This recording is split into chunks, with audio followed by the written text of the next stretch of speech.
বিচাৰিছো যে যুগৰনো এনেকৈ পৰিৱৰ্তন হয়নে কওকচোন বাৰু, মোক বুজাই কওকচোন। আগতে আমি ফটাকানি পেলাই দিওঁ, আজিকালি আকৌ ফটাকানি দাম দি পেলাই কিনি আনে। এইটো কি যুগ আহিল বাৰু কওকচোন কওক। দেউতাকে পুতেক এজনক ল'ৰা এজনক লৈ গ'ল পেণ্ট কিনি দিম, বল বোলে নুফুলে বিহু বুলি এবাৰ মই কিনি দিম পেণ্ট। গৈ পেলাই দোকানত পেণ্ট উলিয়াই দিলে, জিন্স পেণ্ট কেইটামান, তাৰে যিটো ফটা পেণ্ট, ভেণ্টিলেশ্যন পেণ্ট দিছো মই না, ফুটা গোটেইটো ফটা ফটা চাৰিওফালে, আৰু সেই পেণ্টটো লাগে নহয় ল'ৰাজনক। বাপেকে কৈছো কোপাত তই ফটাকানিখন কিনিব লাগে মোক লৈ আহিলি দোকানলৈ, আৰু সেইটো বোলে দাম কিমান, সেইটো ৩,৫০০০ দাম ফটাকানিখনৰ, আৰু বাকী ভাল পেণ্ট কেইটা ১৫০০ টকা ২০০০ টকা। ফটাকানি কিনি দিব ৩,৫০০০ টকা দি, আৰু তই ভাল কাপোৰ নিকিন ১৫০০ টকা দি। চাওকচোন ধুতি নিপিন্ধে ফটাকানিখন পিন্ধে, এতিয়া কি কৰিব কওক। আৰু আছে কেইদিনমান কওঁ নেকি? ক'বলৈ কৈছে দেই, মই কৈছো বাৰু।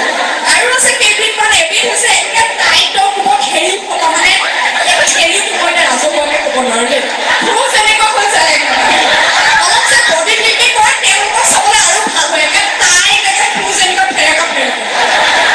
বাইকত উঠোতে এইখিনিতে লাহেকৈ অকণমান দাঙি উঠোতে মানে ভৰিখন মেলিব নোৱাৰে টাইটৰ কোবত, ভৰিখন এনেকৈ দাঙিতে চিলাই পেৰেককৈ যায়। আকৌ এবিধ আছে ছাছপেন্স পেণ্ট। ছাছপেন্স পেণ্ট নাম দিছো মানে কোন মুহূৰ্তত কি হৈ যায় ঠিক নাই। কঁকালৰ জোখ ৩০, দোকানত গৈ পেণ্ট কিনে ৩২ বা ৩৪। পেণ্টটো ইমান নৰমি থাকে দেই, একদম এক সৰু সৰু হ'লে পিছত মানে কেনেকুৱা লাগিব যে ধৰি দাঙি দিব, আৰু নিজেও কাপোৰ যে এনেকুৱা এটা দিয়ে, আৰু মানুহে এনেকুৱা দিয়ে। আৰে ভাই, পেণ্ট যদি দাঙিয়ে থাকিব লাগে নিজৰ কঁকালৰ জোখৰ পেণ্ট কিনিলে হয়।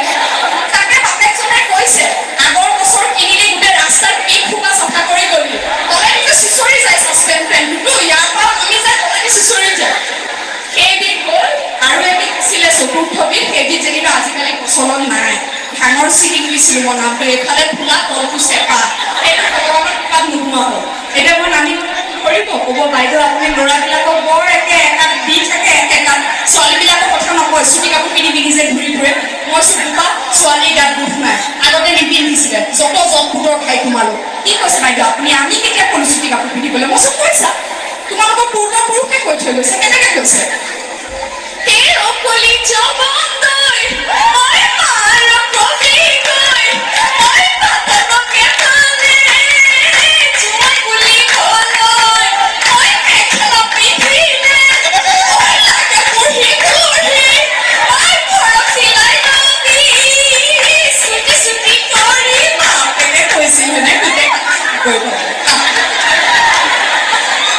তাৰপিছত আকৌ আমাৰ ছোৱালীটোৱে খুব হাঁহিছে, দিওঁ নেকি?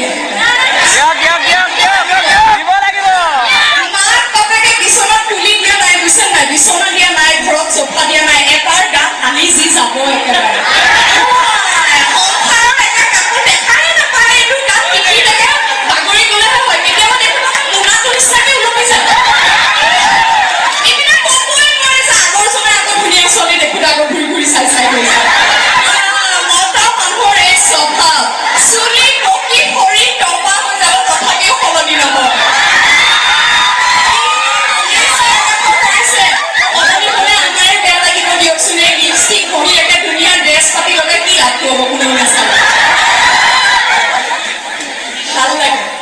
পুৰুষ নহ'লে মহিলা হ'ব নোৱাৰে, মহিলা নহ'লে পুৰুষ হ'ব নোৱাৰে, আৰু দুয়ো নহ'লে সৃষ্টি আগবাঢ়িব নোৱাৰে।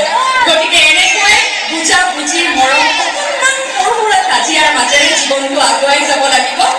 সুখ সুখ বুলি মানুহ বলিয়া নেদেখে সুখৰ মুখ, সুখ বিচাৰোঁতে পাই জগতৰ দুখৰ উপৰিতো।